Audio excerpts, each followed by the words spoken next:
They didn't notice you at first. Why would they? You were always there. The dependable friend who answered texts within 60 seconds. The colleague who stayed late to fix someone else's chaos.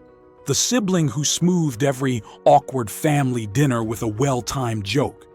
You were on call emotionally, like some kind of free 24/7 customer support line for other people's problems. And then, one day you stopped. You didn't make an announcement. You didn't throw a tantrum. You didn't even send the classic taking a break from everyone Instagram story. You just quietly pulled back. Fewer texts. No instant replies. The group chat's most reliable responder suddenly left a message on read, and people noticed. Oh, did they notice? Hey, you okay? Did I do something? You've been quiet lately. It was fascinating. You hadn't changed your number. You hadn't moved to a cave in Tibet. You had simply stopped making yourself instantly available. And suddenly, the dynamic flipped. People who once treated your energy like an all-you-can-eat buffet were now peeking over the edge of the table, wondering why the feast ended. It felt powerful. Not manipulative powerful. Not evil villain powerful. Just quietly powerful. The kind of power that comes from reclaiming something you didn't even realize you'd given away. For most of your life, you thought love meant access. You thought connection meant constant availability. But there's an unspoken truth about human nature. We value what we can't take for granted. We crave what isn't endlessly on tap. When you're always there, you start to feel invisible. When you pull back, you start to feel like yourself again. Somewhere along the way, you got tricked into running an emotional Netflix for everyone you know. People subscribed for free. They expected on-demand comfort, on-demand solutions, on-demand you. And like a company with terrible pricing strategy, you kept renewing their plan without asking if you even wanted to. Society rewards it. Be helpful. Be nice. Be low maintenance. Be the glue. Except glue dries out. Glue cracks. Glue gets tired of holding together things that should probably fall apart. The cost isn't just time, it's identity. When you're loved mostly for what you provide, you're listening, you're calm, you're problem solving, not for who you are underneath, something fractures. You become a function, not a person. That's not intimacy, that's customer service with hugs. Maybe you learned early that love comes when you're useful. If you could anticipate moods, smooth conflict, say yes before anyone asked, you were safe. You were accepted. So you mastered the role. You became adaptable, agreeable, predictable. Carl Jung, the psychologist who loved talking about masks and shadows, would say you created a persona, the version of yourself you present to keep the peace. It's not fake, it's survival. But live inside it too long and it becomes a prison. You're not connecting anymore, you're performing. And performances have a dangerous rule. The show must go on until one day you can't. Imagine someone pokes your emotional buttons, expecting the usual show. Frustration, explanation, maybe a quick apology to keep things smooth. But instead of delivering the performance, you do nothing.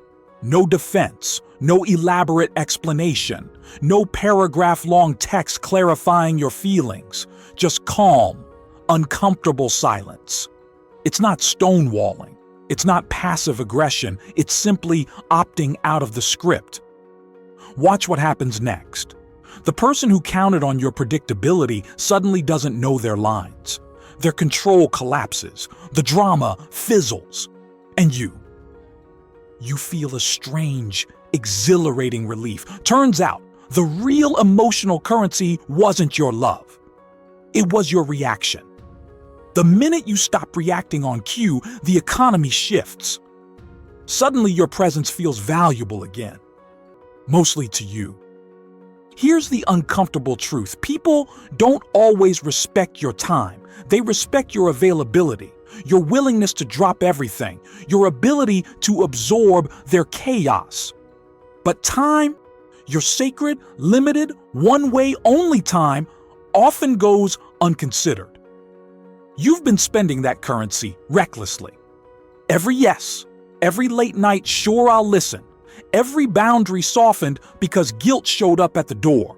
You end up broke, not in dollars, but in energy, clarity, peace. You can feel the overdraft fees in your body, resentment, exhaustion, that quiet numbness that shows up when you've been overextended too long. Yet nobody sends a thank you card for that, because people assume your energy is renewable. Spoiler, it's not.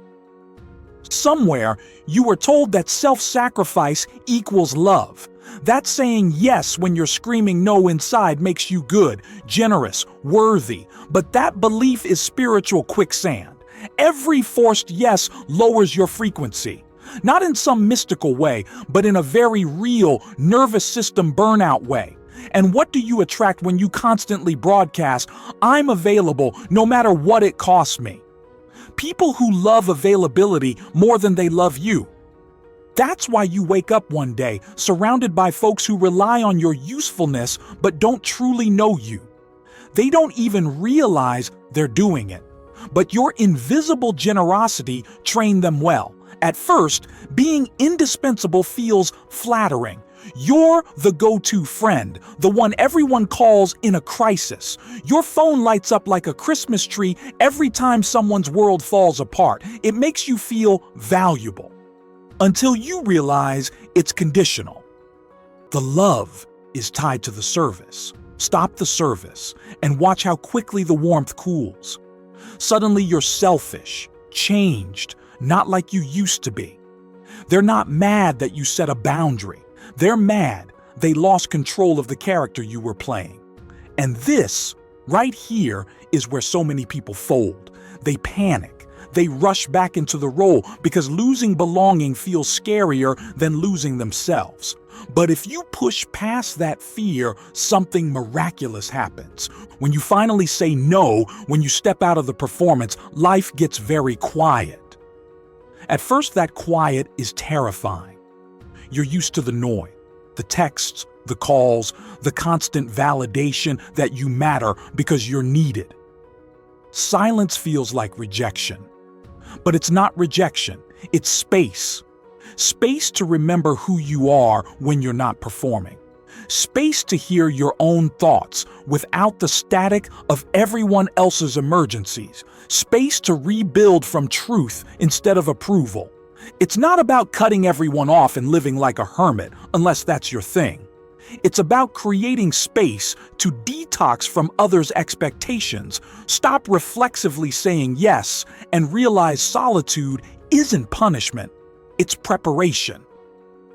Jung called this individuation stepping out of your mask to become whole. At first it's uncomfortable, like taking off shoes you didn't know were hurting. But beneath the fear is freedom. You'll still get triggered. Someone will press an old button and your body will flare up like a fire alarm. They don't respect me. I need to defend myself. Pause. That surge isn't weakness. It's old history. Your younger self saying, if we don't react, we'll disappear. But you're not disappearing. You're reclaiming choice. When you can feel the trigger without becoming it, you're no longer ruled by old wounds. You get to decide, is this worth fighting or just an old reflex? That's quiet, steady, grown-up power.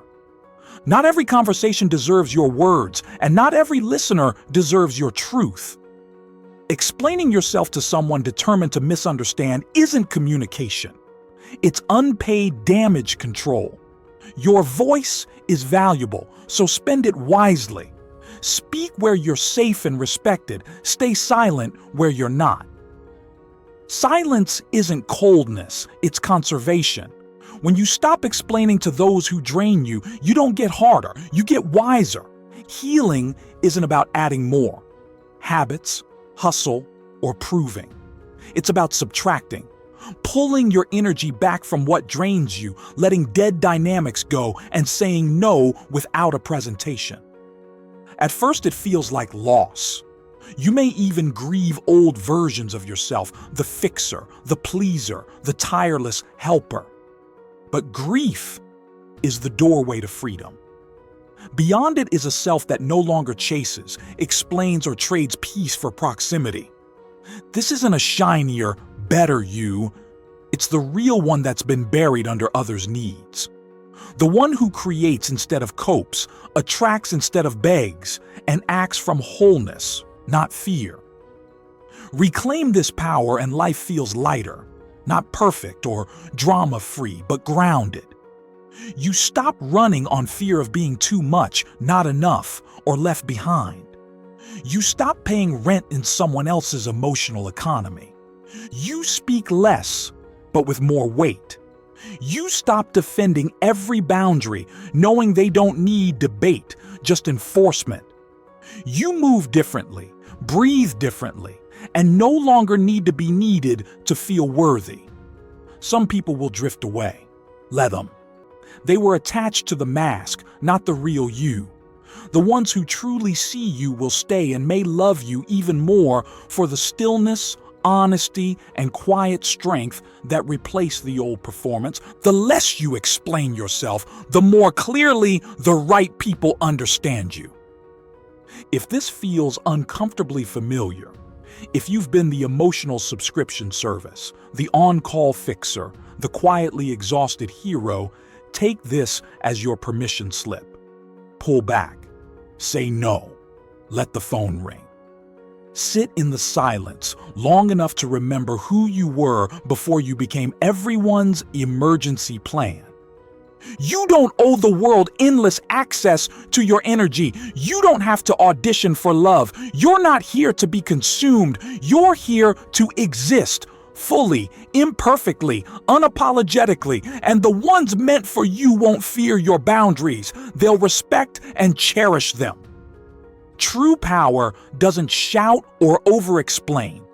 It's the quiet, steady knowing that you're finally living as yourself, no longer a role, no longer a mask, no longer a function, just free. If this spoke to something deep in you, if you're ready to stop shrinking, stop explaining, and start living as your real self, don't keep it to yourself. Hit that like and subscribe so you don't miss future videos. Protect your energy, honor your truth, and remember, you don't have to be everything for everyone, just fully yourself. See you in the next video.